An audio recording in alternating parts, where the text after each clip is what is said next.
Assalamualaikum warahmatullahi wabarakatuh.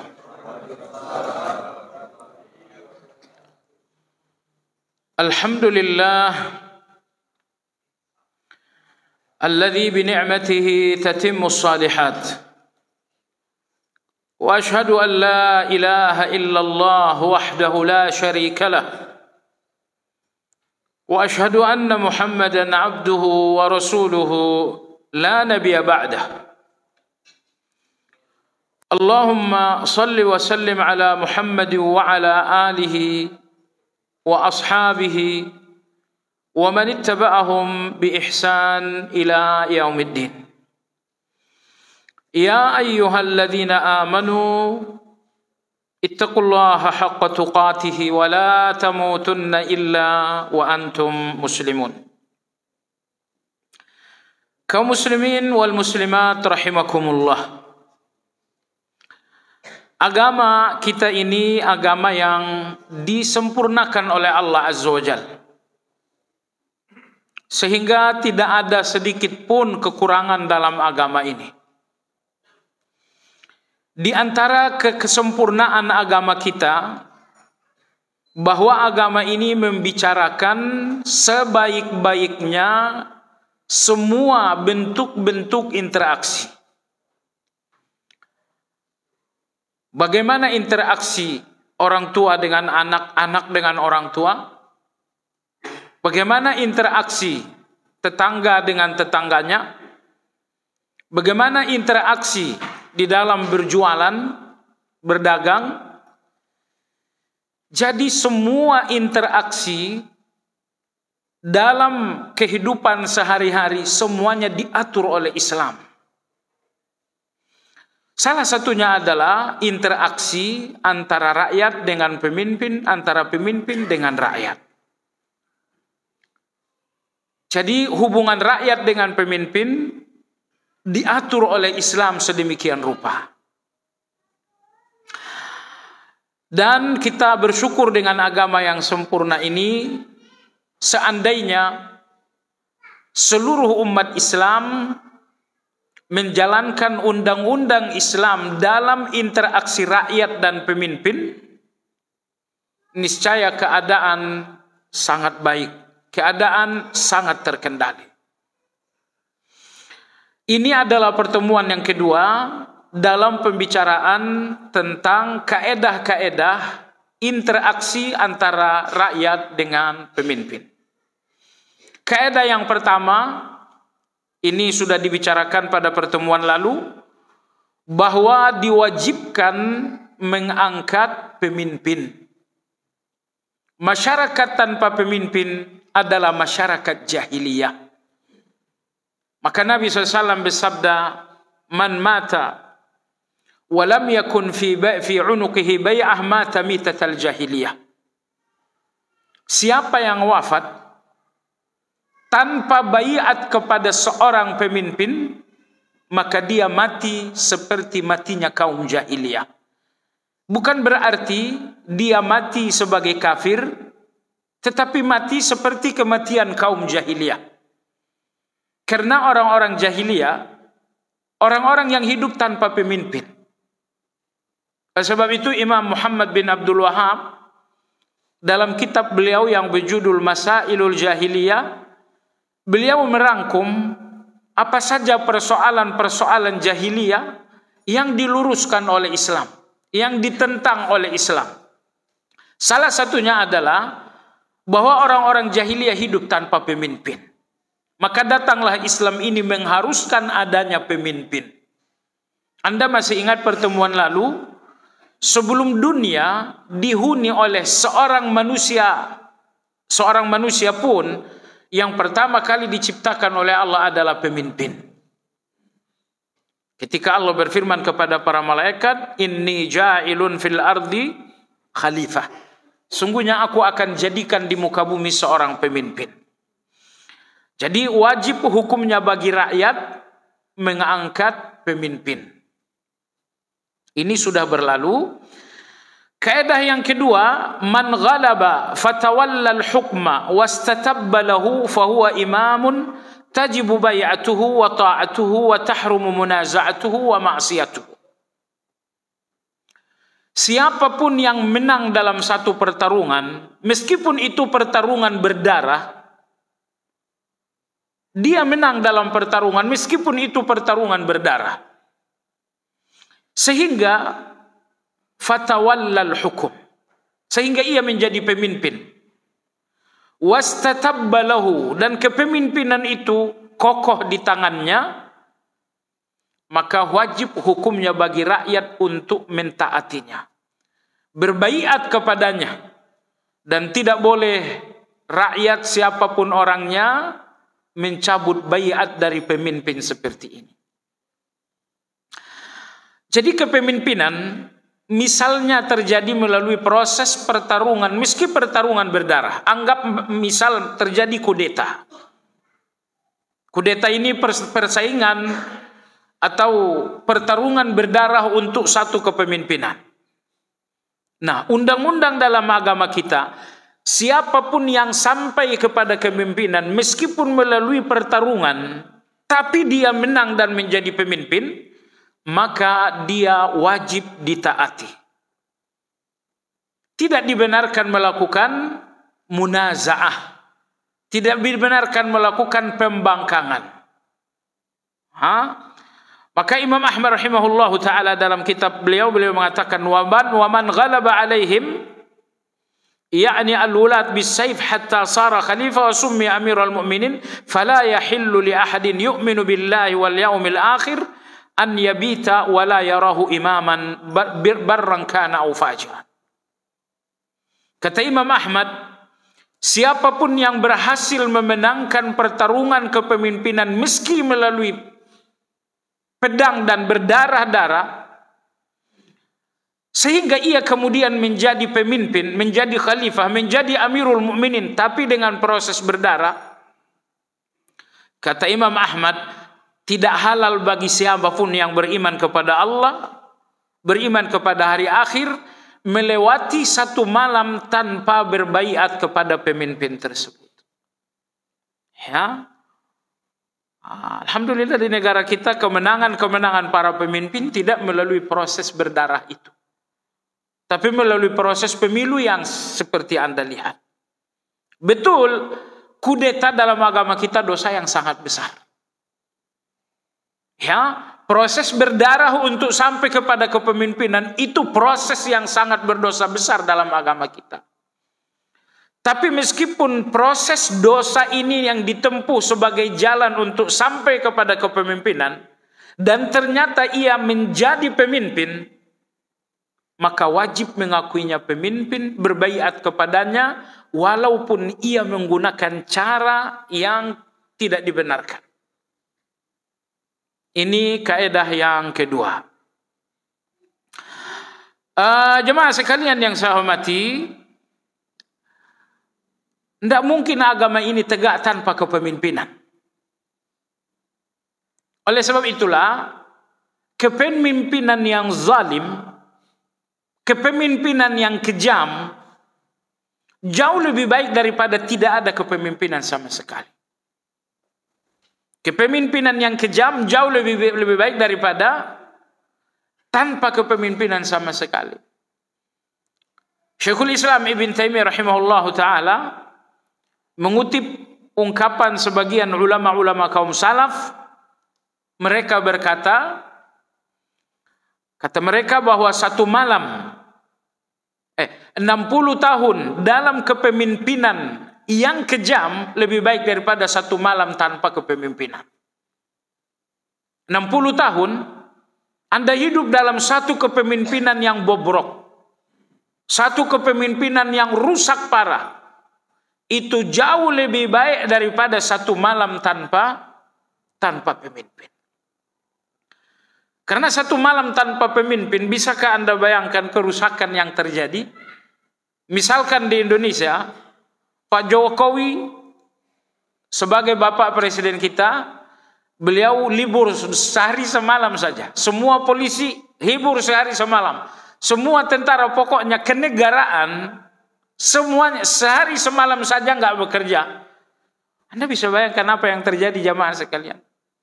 Kekacauan yang sangat luar biasa. Sebab itulah ulama-ulama kita menyegaskan 60 tahun dalam kepemimpinan yang zalim dan kejam jauh lebih baik daripada 1 malam saja tanpa kepemimpinan. Jemaah sekalian yang saya hormati, kaidah yang ketiga, idza lam yastajmi' al-mughtaghalib syurut al-imamah wa tamma lahu at-tamkin wastatabba lahu al-amr wajibat ta'atuh. Seandainya pun seorang pemimpin itu tidak memenuhi syarat secara syar'i, tapi bagaimanapun dia telah sampai kepada kursi kepemimpinan, tetap wajib mentaatinya. Misalnya, seorang pemimpin ini tidak memenuhi syarat secara syar'i. Agama kita mensyaratkan seorang pemimpin harus muslim. Yang kedua, dia harus amanah. Yang ketiga, dia harus kuat dengan segala penafsiran kuat. Kuat pendidikannya, kuat tubuhnya, kuat pula sosialnya dan pasukannya. Ini antara lain syarat-syarat seorang pemimpin. Nah, apabila datang seorang pemimpin yang tidak memenuhi syarat secara syar'i, tapi ternyata dia betul-betul jadi pemimpin, ini pemimpin yang cacat. Pemimpin yang cacat syarat, agama tetap mengharuskan wajib mentaatinya. Ambil contoh misalnya, apakah perempuan boleh menjadi pemimpin tertinggi? Nggak boleh. Kalau misalnya muncullah seorang pemimpin tertinggi dari perempuan, jelas ini tidak memenuhi syarat. Tapi ternyata dialah yang resmi jadi pemimpin. Agama kita mengatakan wajib mentaatinya. Jemaah sekalian yang saya hormati, kenapa demikian? Kita mentaatinya karena maslahat yang lebih besar. Jemaah sekalian yang saya hormati, oleh sebab itu ketika gejolak politik terburuk terjadi pada tahun 63 Hijriah, satu pertempuran dahsyat terjadi di satu kawasan bernama kawasan Harrah, tidak jauh dari kota Madinah. Pertempuran ini terjadi karena penduduk Madinah mencabut dukungan dan baiat terhadap Yazid bin Muawiyah. Orang-orang Madinah bersepakat, kami tidak mau lagi tunduk dan berbaiat kepada Yazid bin Muawiyah. Sehingga gubernur Madinah yang diangkat oleh Yazid bernama Uthman bin Abdullah diusir oleh orang-orang Madinah. Mereka mengatakan, Anda ini perpanjangan tangan Muawiyah dan kami mencabut baiat dan mencabut dukungan terhadap Muawiyah. Silakan pulang. Apa yang terjadi jamaah sekalian? Orang-orang muhajirin di Madinah mengangkat pemimpin mereka bernama Abdullah bin Hanzalah. Dan orang-orang Ansar Madinah, mereka mengangkat pemimpin mereka bernama Abdullah bin Muti' al-Adwi. Jadi coba lihat, mereka mencabut baiat dan dukungan terhadap Yazid. Mereka sendiri mengalami situasi dualisme kepemimpinan. Orang-orang muhajirin dipimpin oleh Abdullah bin Hanzalah. Orang-orang Ansar dipimpin oleh Abdullah bin Muti' al-Adwi. Kenapa mereka mencabut baiat, mencabut dukungan terhadap Yazid bin Muawiyah? Ada 3 alasan utama. Alasan pertama, Yazid bin Muawiyah radhiyallahu ta'ala dilaporkan adalah seorang yang suka minum khamar. Dan yang kedua, beliau pun dilaporkan sering mengabaikan salat. Yang ketiga, jenderal yang diangkat oleh Yazid bernama Hajjaj bin Yusuf Al-Thaqafi melakukan pembantaian terhadap cucu Rasulullah di Karbala, yaitu Husain bin Ali radhiyallahu anhuma. Husain bin Ali beserta 30 lebih keluarga, istri dan anak-anak, semuanya dibantai habis oleh Hajjaj bin Yusuf Al-Thaqafi. Siapa dia? Dia adalah panglima Yazid. Nah, orang-orang Madinah tidak kuat dengan 3 hal ini. Seorang pemimpin tapi ternyata minum khamar. Seorang pemimpin namun ternyata sering tidak salat. Seorang pemimpin tapi membantai keluarga Rasulullah SAW. Orang-orang Madinah kemudian mencabut dukungan, mencabut baiat terhadap Yazid. Yazid bin Muawiyah yang mendengarkan pembangkangan orang-orang Madinah akhirnya mengirimkan pasukan di bawah pimpin seorang yang bernama Muslim bin Uqbah. Seorang laki-laki yang terkenal kejam, bengis, dan sangat arogan. Inilah panglima membawahi 30.000 tentara diutus oleh Muawiyah untuk menumpas Madinah. Akhirnya terjadilah pertempuran di satu kawasan bernama Harrah, tidak jauh dari kota Madinah. Pembantaian dengan korban jumlahnya ribuan orang. Nah, sebelum peristiwa berdarah ini terjadi, Abdullah bin Umar radhiyallahu anhu saat itu masih hidup. Abdullah bin Umar telah melihat bagaimana orang-orang Madinah serentak mencabut dukungan terhadap Yazid, mencabut baiat terhadap Yazid. Apa yang dilakukan Abdullah bin Umar radhiyallahu anhu? Beliau mengumpulkan seluruh anak dan cucu dan seluruh keluarga dekat beliau. Setelah beliau kumpulkan, Abdullah bin Umar radhiyallahu taala anhu mengatakan, aku mendengar Rasulullah sallallahu alaihi wasallam bersabda, "Yunsabu likulli ghadirin liwa'an yaumal qiyamah, hadza ghadratu fulan." Artinya, aku mendengar Rasulullah bersabda, nanti pada hari kiamat, para pengkhianat-pengkhianat akan diserahi bendera dengan bertuliskan, inilah pengkhianatan fulan. Dan apa yang dilakukan orang-orang Madinah terhadap Yazid adalah pengkhianatan. Kalian, anak-anakku, cucu-cucuku, tidak boleh ada yang terlibat dalam fitnah ini. Jangan mencabut dukungan dan baiat kalian terhadap Yazid. Setelah Abdullah bin Umar radhiyallahu anhu menasihati keluarga besar beliau, maka beliau saat itu bertolak menuju Abdullah bin Muti'. Beliau adalah pemimpin yang diangkat oleh orang-orang Ansar. Melihat Abdullah bin Umar datang, Abdullah bin Muti' mengatakan, tolong dibuka karpet untuk tempat duduk Abdullah. Armuhu wisada, berikan ia bantal agar empuk untuk dia duduk. Abdullah bin Umar radhiyallahu anhu mengatakan, aku enggak datang untuk duduk, apalagi duduk di tempat yang empuk. Aku hanya datang menyampaikan sabda Nabi sallallahu alaihi wasallam bahwa siapa yang mati dengan tanpa baiat dan dukungan kepada pemimpin, maka dia mati sebagai jahiliyah. Dan siapa yang membangkang kepada pemimpin, mencabut dukungan dan baiat terhadap pemimpin, maka pada hari kiamat dia akan berdiri dengan bendera bertuliskan, inilah pengkhianatan fulan.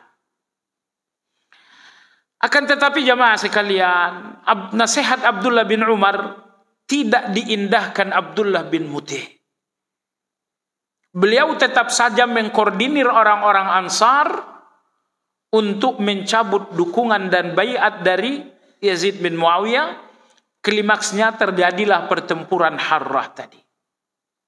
Pertempuran yang menewaskan ribuan kaum muslimin. Ini termasuk pertempuran berdarah yang sangat buruk terjadi antar sesama muslim, bahkan antar sesama ahli sunnah. Kenapa demikian jamaah sekalian? Imam Ibn Katsir rahimahullah ketika beliau menuliskan kisah ini, beliau mengatakan Yazid bin Muawiyah seorang yang fasik, ketika dia minum khamar, ketika dia bahkan tidak melakukan salat, dia adalah seorang yang fasik. Tapi kefasikan seorang pemimpin bukan alasan yang dilegalkan syariat untuk melakukan pembangkangan dan pemberontakan. Ini catatan Imam Ibnu Katsir. Ya, kefasikan seorang pemimpin bukan alasan yang syar'i untuk mencabut baiat, untuk mencabut dukungan, apalagi untuk melakukan makar dan pemberontakan. Baik jamaah sekalian yang saya hormati. Itu kaidah yang ketiga. Siapapun yang menjadi pemimpin namun tidak memenuhi syarat yang ditetapkan syariat, tapi bagaimanapun dia telah jadi pemimpin, maka dia wajib ditaati. Baik jamaah sekalian, Syekhul Islam Ibn Taimiyah rahimahullahu ta'ala mengatakan, sejahat-jahatnya pemimpin dalam kepemimpinan, bahaya melakukan pemberontakan jauh lebih buruk daripada bahaya seorang pemimpin yang jahat ini. Ini pemimpin kejam, pemimpin jahat, sehingga ada yang berpikir melakukan pemberontakan. Pertanyaannya adalah, manakah yang lebih buruk bahaya, memberontak atau bahaya seorang pemimpin yang kejam? Syekhul Islam Ibn Taimiyah rahimahullah mengatakan, bahaya dan keburukan memberontak lebih besar daripada keburukan seorang pemimpin yang kejam, seorang pemimpin yang jahat.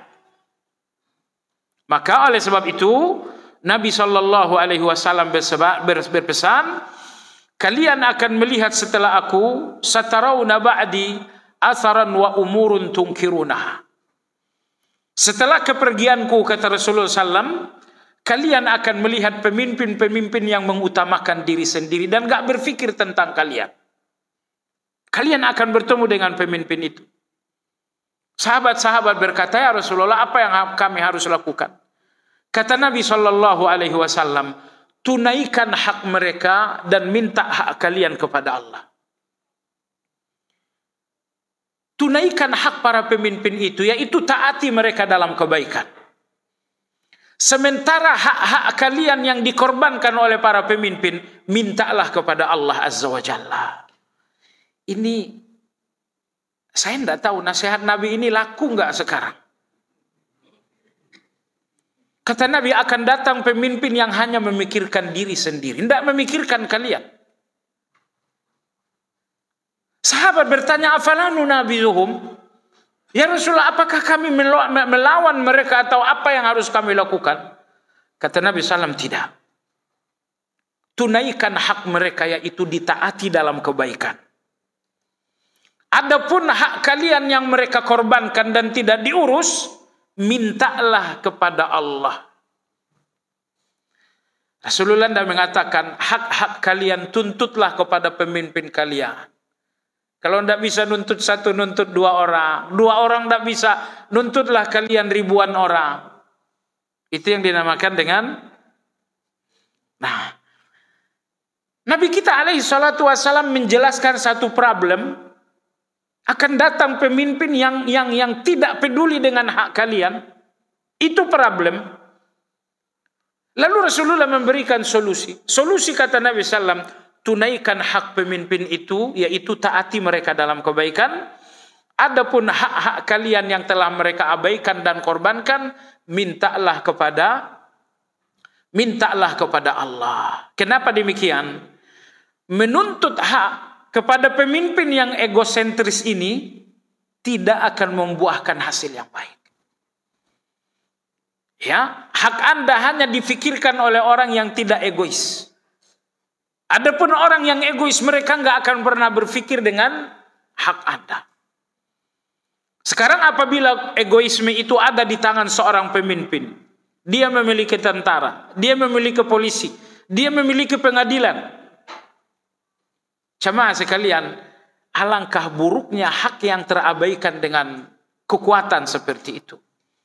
Maka Nabi kita Shallallahu Alaihi Wasallam memberikan solusi di hadapan pemerintah yang tidak peduli dengan hak-hak rakyat. Kata Nabi SAW, tunaikan hak pemimpin itu, yaitu taati mereka dalam kebaikan.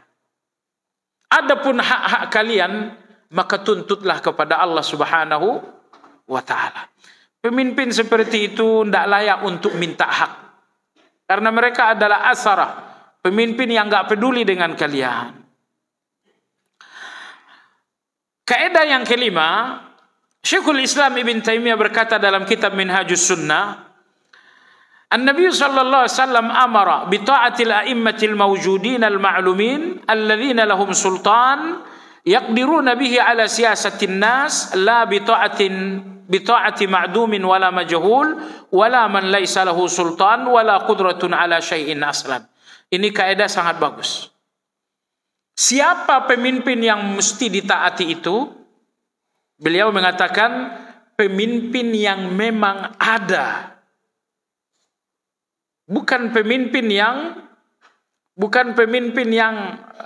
bayang-bayangan. Mana pimpinannya? Pimpinannya baru pimpinan bayangan. Ya.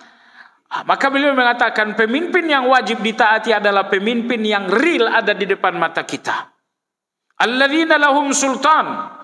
Pemimpin yang memang memiliki kekuatan. Kekuatan karena dia punya polisi, kekuatan karena dia punya tentara, kekuatan karena dia punya pengadilan. La bita'ati ma'dumin wala majhul. Tidak mentaati pemimpin-pemimpin bayangan yang nyata-nyatanya enggak ada, kalaupun ada tidak ada kekuatannya sama sekali. Saya kira Anda masih terdengar, Anda mungkin dengar satu kelompok yang memiliki pemimpin yang baru-baru ini direhabilitasi oleh negara kita. Tertangkap di Lampung. Mereka memiliki seorang pemimpin. Tapi ini pemimpin mereka, apakah ini pemimpin yang syar'i? Jawabannya tidak. Syekhul Islam Ibn Taimiyah rahimahullah mengatakan, pemimpin yang syar'i yang mesti ditaati adalah pemimpinnya memang ada. Dan pemimpin tersebut memiliki kekuatan. Ala siyasatin nas, memiliki kekuatan untuk mengatur manusia. Mereka mengatur manusia karena ada pengadilannya, karena dia punya polisi, karena dia punya tentara. Nah, ada pun seseorang yang dianggap pemimpin tapi tidak punya kekuatan sama sekali, Syekhul Islam mengatakan ini bukan pemimpin yang wajib ditaati. Sehingga pemimpin seperti ini tidak boleh dibaiat. Sehingga kawan-kawan kita itu, saudara-saudara kita itu, mereka berbaiat dengan pimpinan mereka. Ya, apakah ini baiat yang syar'i? Enggak, ini baiat yang menyalahi syariat. Karena pemimpin yang wajib kita baiat adalah pemimpin yang memang ada dan memiliki kekuatan. Ciri khas pemimpin itu adalah kuat. Jadi kalau ada seorang yang dinamakan dengan Khalifatul Muslimin atau seseorang yang mereka sebut dengan Amirul Mukminin, tapi enggak ada kekuatannya sama sekali, maka dia bukan pemimpin yang kuat. Nah, di antara kekuatan seorang pemimpin bahwa dia memiliki wilayah teritorial. Jadi pemimpin dinamakan kuat karena dia memiliki polisi, tentara, pengadilan, sehingga dengan 3 perangkat ini dia mampu mengatur masyarakat. Ini kekuatan yang pertama. Kekuatan yang kedua, bahwa pemimpin itu memiliki kekuasaan teritorial. Dia memang punya negara. Nah, oleh sebab itu, kelompok yang memberontak di Syria, ya, mereka menamakan Daulatul Islam fi Syam wal Iraq. Mereka mengatakan negara Islam Irak dan Syam. Mereka mengangkat pemimpin mereka. Pertanyaannya jamaah sekalian, pemimpin mereka ini, negara yang mereka sebut-sebut itu, apakah itu sesuai dengan syariat? Tidak. Kenapa? Pertama, pemimpin mereka ini tidak punya kekuatan. Nggak punya tentara, nggak punya pengadilan, dan lain-lain. Dan berikutnya, pimpinan mereka, mana wilayah teritorialnya? Nggak ada. Mereka merasa ini negara Islam lintas Syria dan Irak. Sementara Syria ada pemimpinnya, Irak pun ada pemimpinnya. Nah, Anda yang baru saja menganggap diri sebagai Amirul Mukminin, mana wilayah teritorial Anda? Jadi, tidak mungkin seseorang dianggap Amirul Mukminin atau Khalifatul Muslimin sementara dia nggak punya wilayah teritorial. Bahwa dia nggak punya wilayah teritorial menunjukkan bahwa dia nggak punya kekuatan. Dan orang yang nggak punya kekuatan tidak boleh jadi pemimpin. Karena salah satu syarat jadi pemimpin adalah kekuatan. Allah berfirman dalam surat Al-Qasas, Inna khaira man istajarta al-qawiyul amin. Orang terbaik untuk kau angkat memegang amanah adalah seorang yang kuat, amin, dan seorang yang amanah. Maka dua hal ini kata Syekhul Islam, syarat mutlak seorang pemimpin layak jadi pemimpin.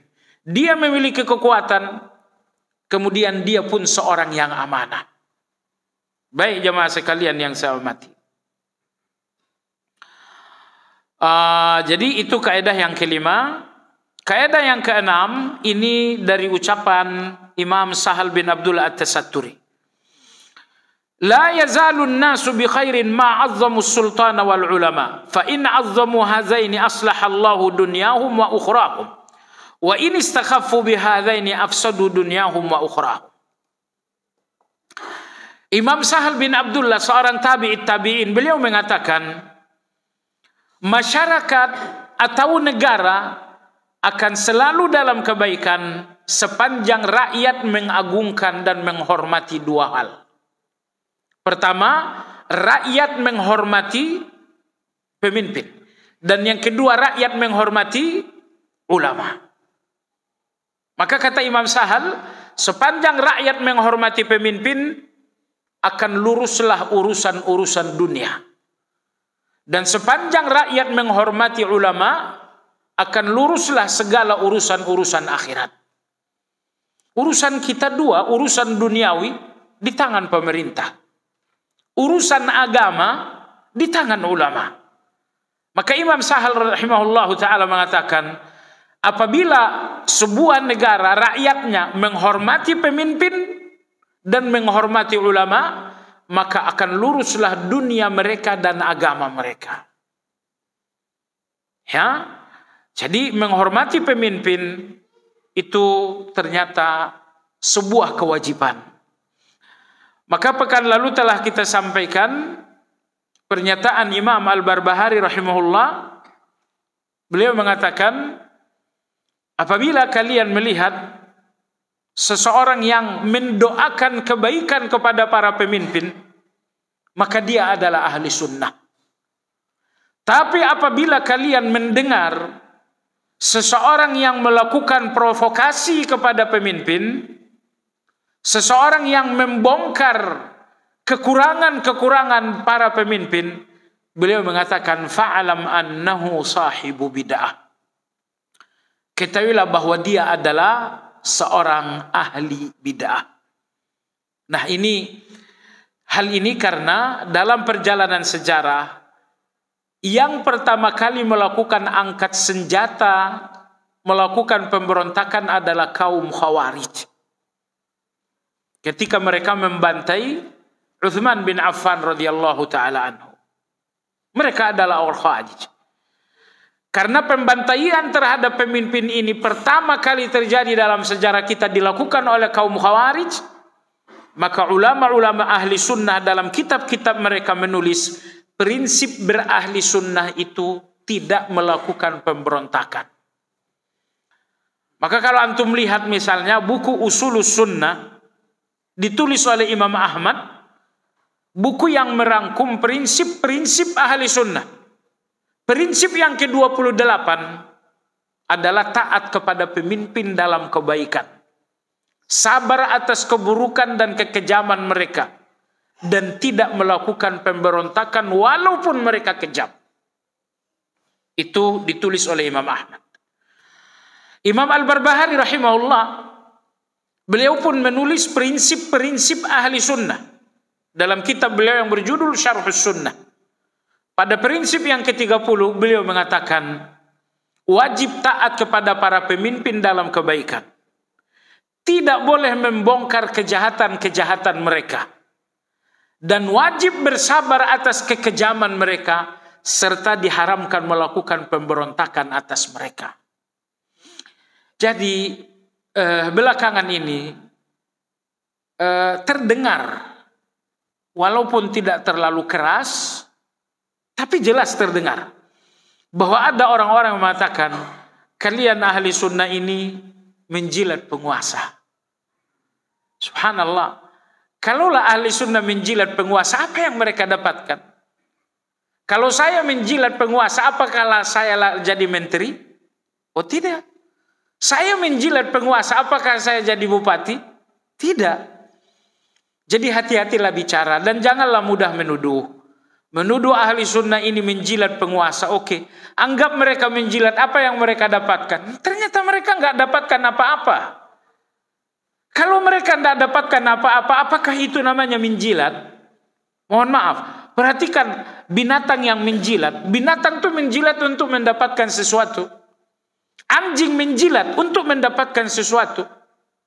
Tidak mungkin anjing menjilat udara. Tapi ketika misalnya ada bangkai, dijilatlah oleh anjing karena dia ingin dapatkan setidaknya aroma. Semua penjilat untuk mendapatkan sesuatu. Nah, kalaulah tuduhan ahli sunnah ini penjilat terhadap penguasa, pertanyaan berikutnya, apa yang mereka dapatkan dari kekuasaan itu? Ternyata tidak ada. Maka oleh sebab itu jamaah sekalian yang saya hormati, kita semua memiliki dua rumah. Rumah besar, rumah kecil. Rumah kecil, disitulah letak saya, istri saya, anak-anak saya. Rumah besar, itulah negara saya. Percayalah jamaah sekalian, rumah kecil saya ini aman karena rumah besar ini aman. Kalau rumah besar ini sudah tidak aman, kalau rumah besar ini sudah kacau, percayalah bahwa rumah kecil Anda pun akan ikut kacau. Anda akan pergi bekerja, nggak akan tenang. Apa yang terjadi dengan istri di rumah? Bagaimana dengan anak-anak gadisku di rumah? Anda tinggalkan rumah dengan rasa was-was. Ya, Anda bisa bayangkan jemaah sekalian, orang-orang yang tinggal di Syria. Secara khusus mereka yang ada di kawasan Aleppo. 24 jam sehari semalam adalah penantian siapa yang mati dari anggota keluarga ini. Ada apa yang terjadi? Rumah kecil kita tidak akan aman dan nyaman kalau rumah besar ini sudah terganggu keamanannya. Jadi kita bertanggung jawab menjaga keamanan rumah besar, bukan untuk menjilat penguasa mendapatkan secuil jabatan, tapi untuk melindungi orang-orang dalam rumah kecil kita. Saya perlu melindungi anak-anak saya, keamanan mereka, pendidikan mereka, termasuk ibadah mereka. Tapi Anda nggak akan mampu melakukan perlindungan dalam rumah kecil Anda kalau rumah besar ini sudah terganggu. Sebab itu kita lindungi rumah besar ini untuk melindungi rumah kecil kita. Baik jemaah sekalian, kaidah yang ketujuh, wajib mengingkari kemungkaran. Kemungkaran penguasa, Anda nggak boleh diam. Anda wajib mengingkarinya. Tapi bagaimana mengingkari? Jawabannya dengan bahasa yang lembut. Tidak boleh mengingkari kekuasaan dengan bahasa yang kasar. Subhanallah, sebagian dai, termasuk dai yang terkenal, ada satu kecenderungan dinamakan berani kalau sudah berani membuka aurat, membuka aib para penguasa. Berani mencaci maki penguasa dengan bahasa yang lantang, ini dianggap berani. Jamaah sekalian, pertanyaannya, apakah ini memperbaiki ataukah ini merusak? Apa yang didapatkan dalam saya nih berteriak lantang, ya, melalui media sosial, teriak lantang mencaci maki kekuasaan? Pertanyaan, apa yang saya dapatkan? Kerusakan apa yang saya perbaiki dengan itu? Ternyata jamaah sekalian, secuil pun tidak ada perbaikan yang terjadi. Yang terjadi malah sebaliknya. Jadi tidak perlu hal ini menjadi kebanggaan. Semoga hal ini tidak terjadi di tengah umat.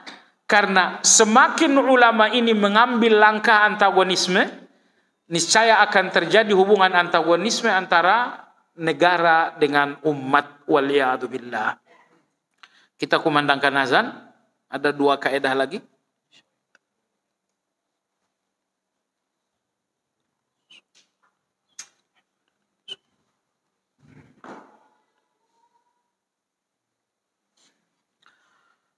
Tadi kaedah yang ke-7 berbunyi wajib mengingkari kesalahan pemimpin, terkhusus kesalahan yang melanggar syariat.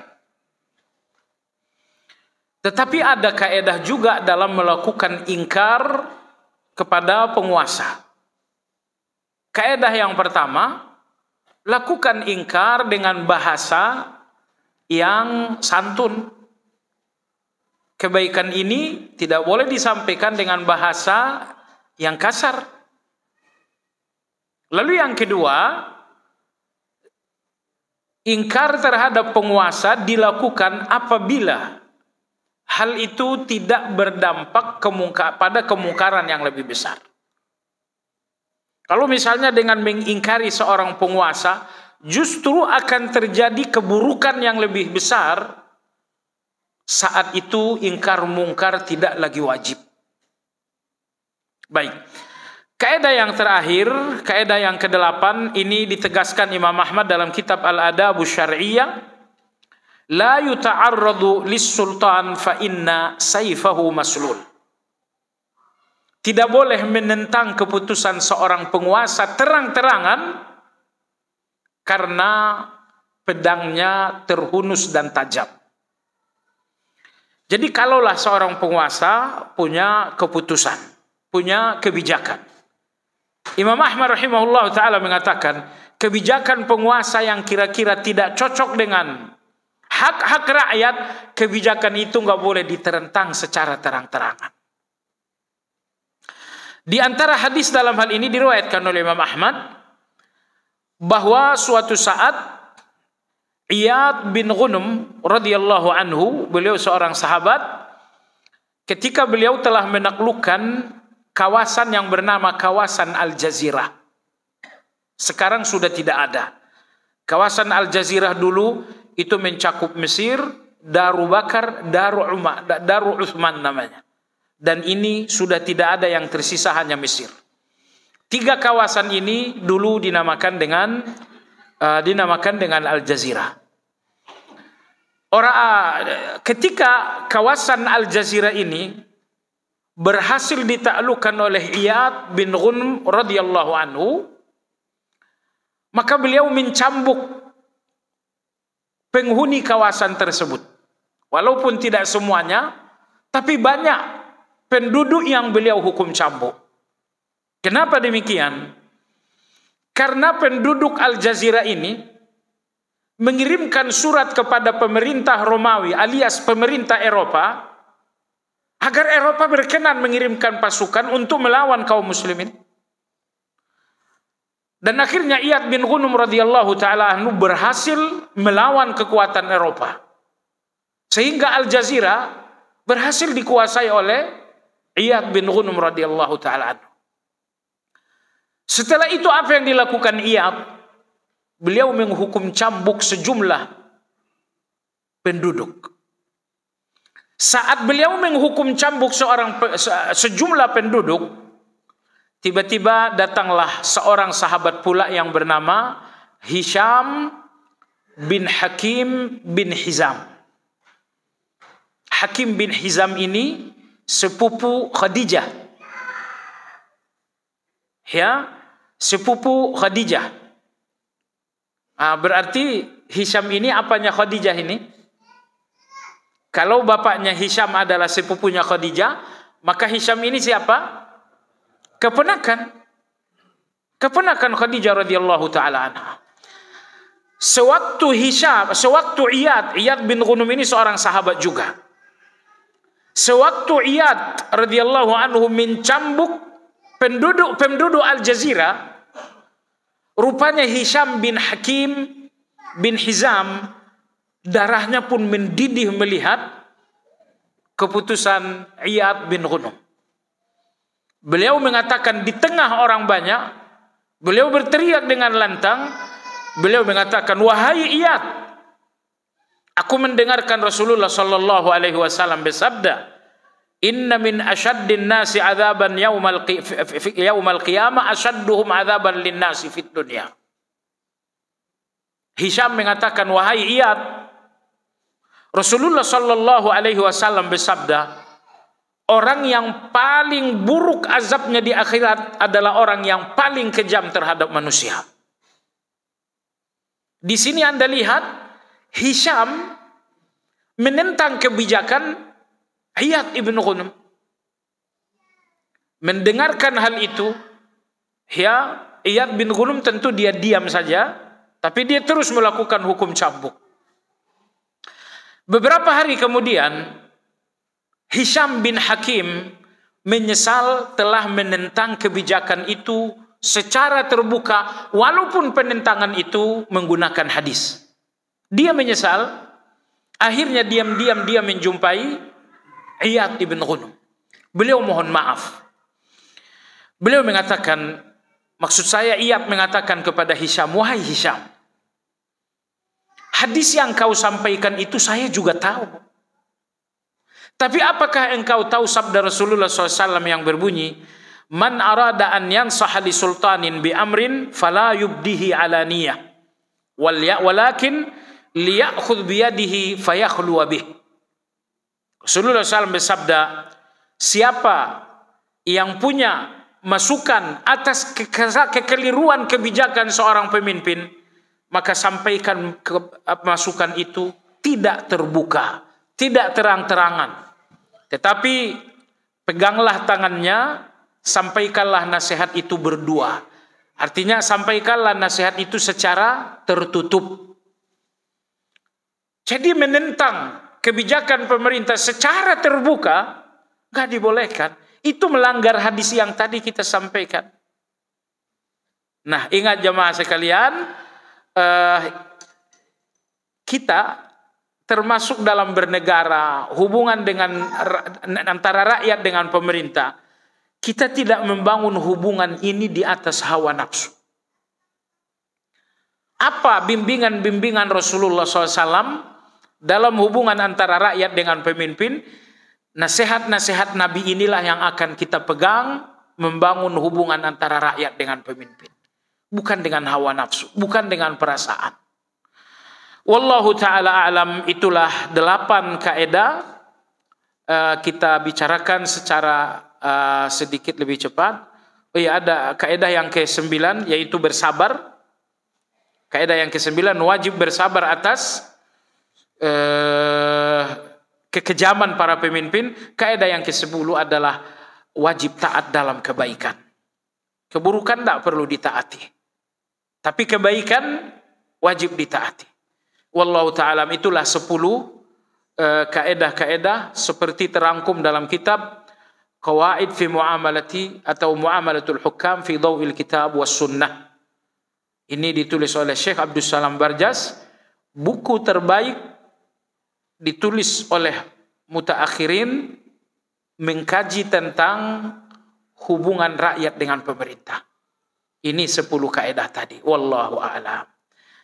Ada waktu 7 menit bagi Anda yang bagi Anda yang ingin bertanya, dipersilakan.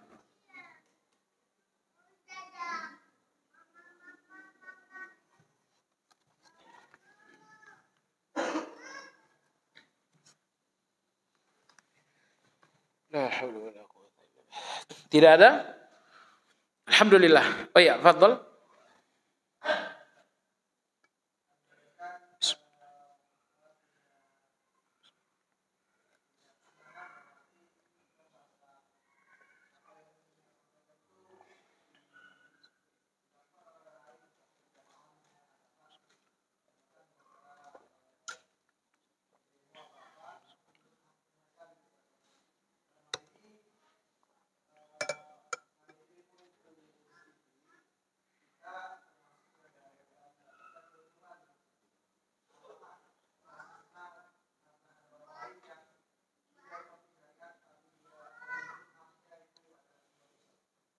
Tidak.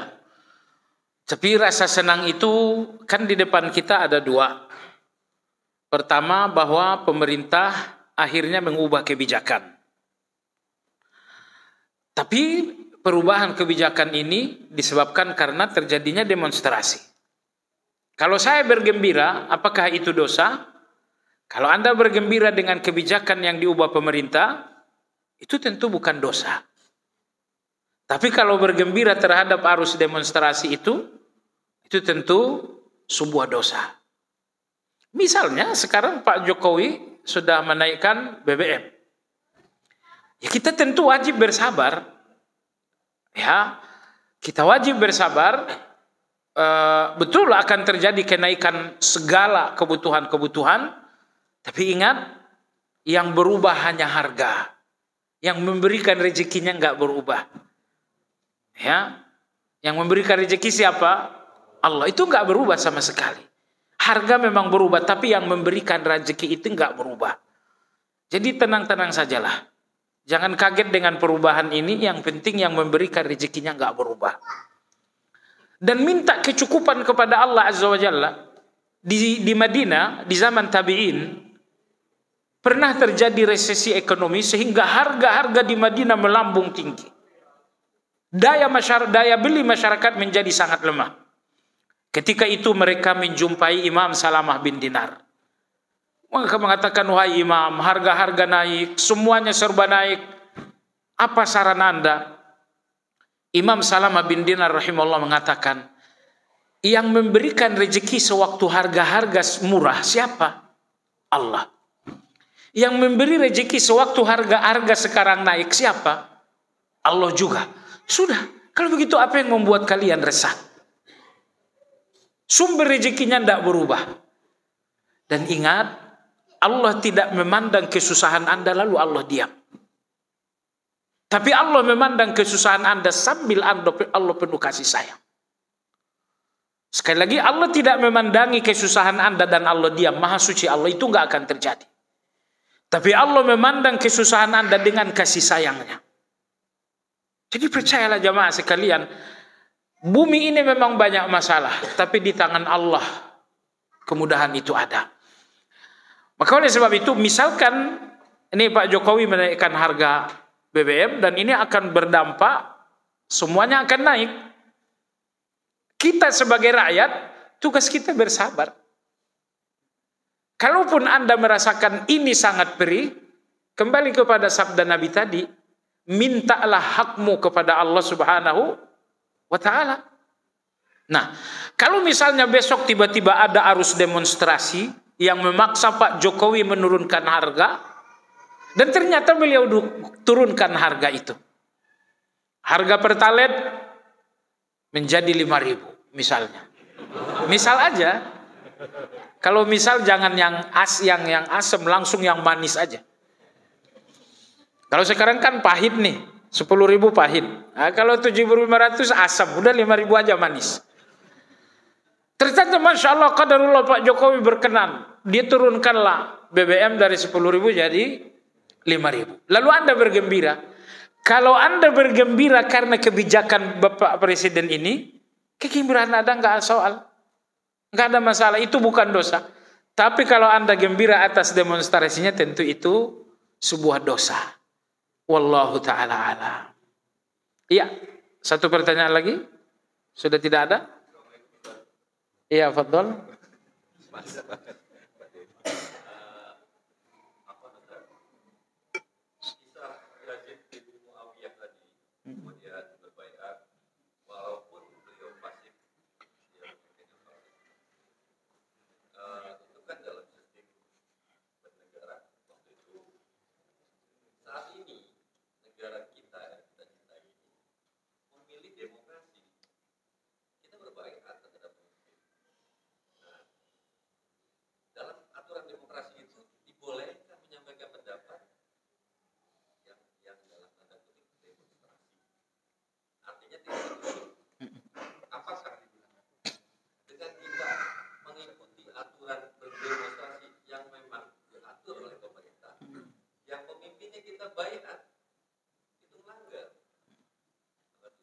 Iya, Betul, demonstrasi itu tidak melanggar demokrasi, tapi melanggar hadis tadi.